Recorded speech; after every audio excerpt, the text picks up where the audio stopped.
ወደ ስፖርት ዜና እናልፋለን። ቆማጤ ትገኝ ማስፈረሙን በትዊተር ገጹ ይፋ አደረገ።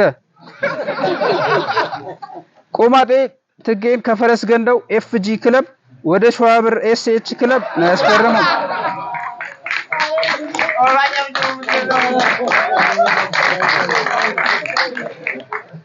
ከቅርብ ጊዜ ወደዚህ መልማዮችን ልኮ ትገኝ ሲከታተል የቆየው ቆማጤ የግሉ አድርጓታል። ብዙ ክለቦች ሲከታተሏት የቆየችው ትገኝ በመጨረሻም ቆማጤን ማረፊያው አድርጋለች። በተጨማሪም ቆማጤና ትገኝ የሜዲካል ምርመራ ከጨረሱ በኋላ አርብ ዕለት ቆማጤ በግል መኪና ወኪሎች ልኮ ከትገኝ ወኪል ጋር ስምምነት በመፈጸም ውል ማፍረሻዋን ወይም መህሯን 10 ሚሊዮን ፓውንድ ከፍሎ ዝውውሩ ተጠናቋል።